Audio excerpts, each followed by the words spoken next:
Olá, pessoal! Na nossa aula do dia de hoje, nós vamos discutir aí uma profunda infelicidade, uma tristeza, que é a morte da Marielle Franco, no Rio de Janeiro, assassinada lá quando se preparava para se dirigir à sua casa. Então vamos lá, vamos tentar entender um pouquinho a respeito dessa questão. A primeira pergunta-chave é: quem é Marielle Franco? Marielle Franco era moradora de área favelada do Rio de Janeiro. Só para você entender, no Rio de Janeiro, nós temos aí 6 milhões de habitantes na capital fluminense.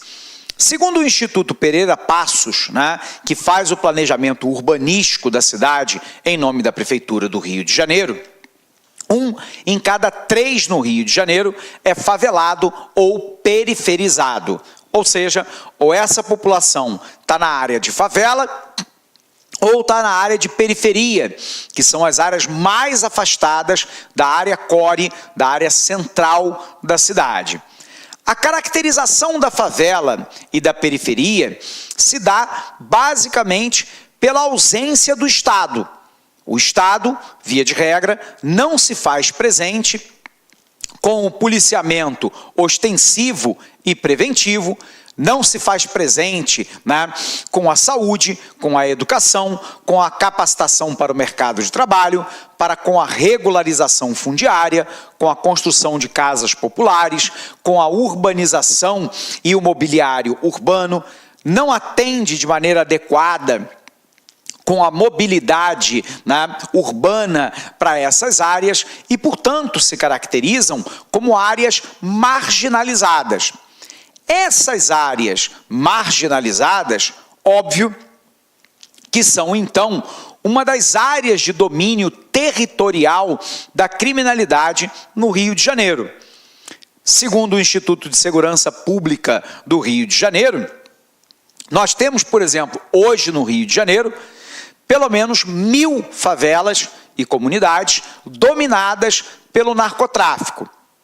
Dados também do Instituto de Segurança Pública do Estado do Rio de Janeiro mostra que mais de 100 comunidades estão dominadas por milicianos.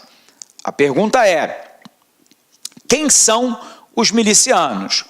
Os milicianos são, na sua imensa maioria, policiais da ativa e inativos, mas também bombeiros militares. Algumas vezes se pega aqui ou ali algum membro das Forças Armadas que decidiram, abre aspas, cobrar proteção dos comerciantes da população local na área de milícia por ela controlada. Em tese, essa área de milícia expulsaria a criminalidade, sobretudo o narcotráfico, e passaria a cobrar por essa proteção, fazendo, às vezes, de um verdadeiro poder paralelo em face da ausência do Estado nessas regiões. Num primeiro momento, nós sabemos que as milícias foram até celebradas por parte da elite política fluminense. Nós tivemos, por exemplo, o ex-prefeito da cidade do Rio de Janeiro, César Maia, que disse nos seus blogs, durante o início do fortalecimento do movimento miliciano, que essas milícias contribuíam significativamente para reduzir a criminalidade no ambiente urbano e que, portanto, abre aspas, tinham um certo valor para o Estado brasileiro. Com o passar do tempo, a milícia percebeu absolutamente o óbvio. Melhor do que você extorquir comerciante e a população em troca de proteção é você ofertar, abre aspas, de maneira monopolística, serviço paralelo na comunidade por eles dominada. Então, TV a cabo e internet ilegal, o chamado GatoNet, no Rio de Janeiro, fornecimento de água, de botijão de gás, de transporte alternativo através de van e de todo um outro sistema paralelo, como, por exemplo, loteamento de terra grilada. Terra grilada é quando a milícia ocupa terra pertencente ao Estado. terra devoluta, que pertence ao Estado brasileiro ou não tem dono definido, revendendo essas propriedades de maneira ilegal para a população. Muitas vezes a milícia invade determinados condomínios, por exemplo, como do Minha Casa Minha Vida, expulsa os trabalhadores que foram contemplados, né, com um apartamento nessas áreas e revendem ilegalmente os imóveis num verdadeiro domínio de terror territorial. Pois bem, Marielle Franco, favelada, negra, bissexual, né, cursou na universidade, na Pontifícia Universidade Católica do Rio de Janeiro, na PUC, com bolsa integral. Graduou-se mestre em políticas públicas e foi assessora do deputado Marcelo Freixo, do PSOL do Rio de Janeiro. Marcelo Freixo foi aquele que liderou, né, uma comissão parlamentar de inquérito na Assembleia Legislativa do Estado do Rio de Janeiro, exatamente para esclarecer os casos, né, de milicianos infiltrados na polícia, na política, no corpo de bombeiros e no domínio territorial da cidade do Rio de Janeiro. Nós sabemos que, em virtude disso, né, o próprio deputado vive com escolta desde então, porque foi marcado para morrer. Marielle Franco era sua assessora e, portanto, trabalhou na Comissão de Direitos Humanos da Assembleia Legislativa do Estado do Rio de Janeiro intensamente, né, durante todo esse período de assessoria, que durou em volta de 10 anos, e depois saindo-se candidata a vereadora pelo PSOL. Eu quero fazer um pequeno porém aqui na minha fala.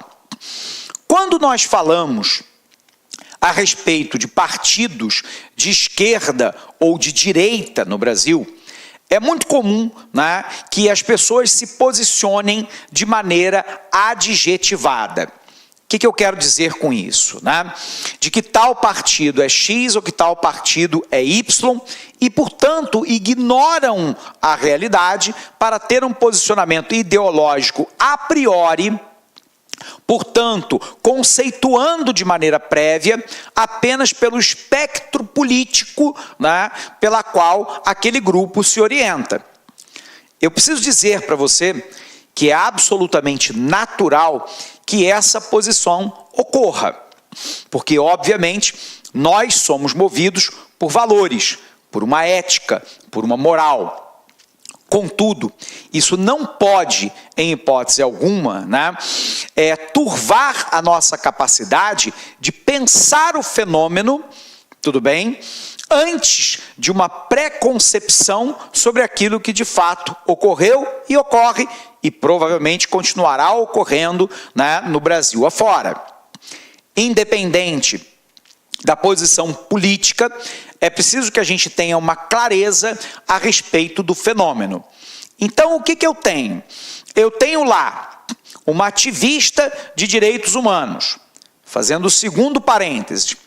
Muitas pessoas, de maneira, em certa parte, correta, alega que no Brasil, muitas vezes os direitos humanos existem muito mais, né, para proteger o bandido do que exaltar o comportamento das forças de segurança ou do cidadão de bem. E eu compreendo isso de maneira muito clara, porque muitas vezes nós temos alguns posicionamentos, né, relativos aos direitos humanos que podem ser facilmente questionáveis por qualquer um de nós como sendo correto ou incorreto. No entanto, eu quero lembrar, e é muito importante que a gente entenda a gênese, né, do fenômeno.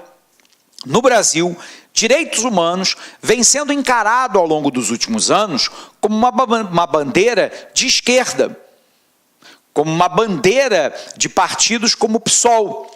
Vem sendo encarado como uma bandeira de defesa dos criminosos, tem sido encarada como uma defesa de grupos criminosos e de corrupção. Se fala em direitos humanos, se entende aí que se está protegendo o marginal, o delinquente, o organizador de quadrilha. Vamos à gênese. Os direitos humanos foram criados após a Segunda Guerra Mundial, numa comissão que foi liderada pela Eleanor Roosevelt. Lembrando, então, que os direitos humanos nascem apadrinhados pelos Estados Unidos e, portanto, entendido aí como um movimento conservador liberal americano. É preciso que isso fique muito claro. Eleanor Roosevelt, em momento algum, poderia ser entendida como uma esquerdista, como uma esquerdopata, como um movimento de esquerda. Nem os Estados Unidos, ao longo de toda a sua história, nunca foi, né, um país que tenha se manifestado por movimentos de esquerda, socialista, comunista, esquerdista, esquerdopata ou qualquer outra adjetivação que a gente queira colocar. Os Estados Unidos sempre foi um país muito pragmático, em alguns momentos tendendo a um movimento de centro-esquerda, outros momentos, né, na direita e às vezes quase beirando a extrema-direita. Observe que no pós-guerra, os direitos humanos nascem no âmbito da ONU, apadrinhado pelos Estados Unidos, tendo como uma das principais formuladoras Eleanor Roosevelt, portanto, dentro de um contexto liberal de direita. Direitos humanos nascem de direita, conservador, no movimento liberal, né, apoiado pelos Estados Unidos, porque direitos humanos não pode, não deve ser motivo de acobertamento de crime, de defesa de criminoso, não pode ser, né, para a defesa de organizações criminosas, da delinquência, ou de criar qualquer tipo de situação apadrinhadora de atividade criminosa. Os direitos humanos servem para reconhecer os direitos humanos de todos. Essa é a questão. Isso muitas vezes é difícil da gente compreender. Direitos humanos é para todos e não para alguns. Se é para todos, eu não posso ter estado de exceção. Direitos humanos é, por exemplo, para o criminoso, que cometendo o crime tem que ser preso, processado, julgado, ter direito, né, à defesa, ao contraditório e, se condenado pela própria sociedade, cumprir a pena de encarceramento ou qualquer outra que o Poder Judiciário lhe imponha. Mas é também, muitas vezes, para aquele que é da força de segurança e que cometeu crime. Há um tempo atrás, nós tivemos 2 policiais da PM do Rio de Janeiro que, a sangue frio, assassinaram 2 traficantes na calçada com um tiro de fuzil quando eles já estavam algemados. Parte das pessoas disseram, bem feito, menos 2. Só que aqui nós temos um problema. No Rio de Janeiro, nós temos que é a polícia que mais mata, mas é também a que mais morre. Só nesse ano de 2018, 48 policiais no Rio de Janeiro perderam a vida. Significa dizer que essa política do olho por olho, dente por dente, não está funcionando. A polícia vai lá e mata 2 que estavam algemados com um tiro de fuzil. O narcotraficante, se ele puder pegar um policial, ele está morto. Olá, meus amigos, minhas amigas, sou o professor Luiz Antônio Carvalho e com muito prazer, muito orgulho, peço licença para vocês aí para apresentar o nosso módulo Nossa Isolada do professor Alex Mendes, né? O professor Alex Mendes, professor que dá lá concursos há 4 anos, nosso professor titular de atualidades. E o professor Alex Mendes, né, com a lá concurso, nós temos um programa de atualidades. Professor, como é que funciona isso, né? Rapaz, é todo mês, né? Todo mês, pelo menos uma vez ou 2 vezes por mês, o professor Alex Mendes separa todos aqueles assuntos importantes daquele mês que podem ser objeto de prova e faz e monta, elabora aulas de atualidades para você. Com certeza, gente. Então, é um programa que regular, tá? É um programa regular de atualidades. Então, este nosso curso de atualidades, tá certo? Com o professor Alex Mendes, ele está sempre em constante gravação. Por exemplo, né, quando teve lá, o professor tinha gravado uma semana, aí na outra semana teve aí notícia teve a notícia e a efetivação, né, da prisão do Lula. O que aconteceu? O professor Alex Mendes, na outra semana mesmo, né, ele já providenciou a aula e já atualizou o curso de atualidades, né? Esse curso, o investimento é de apenas R$ 50,00. Prazo de acesso são de 90 dias, né? Carga horária, neste momento, de 7 horas, né? Quantidade de aula, 18. Mas, é claro, durante 90 dias, essa quantidade de aulas e a carga horária vai aumentar ainda mais, né? Então, convido vocês aí a acertarem todas as questões de atualidades com o nosso super módulo de atualidades com o professor Alex Mendes, né? Forte abraço, fique com Deus, espero vocês. Tchau. Clique lá.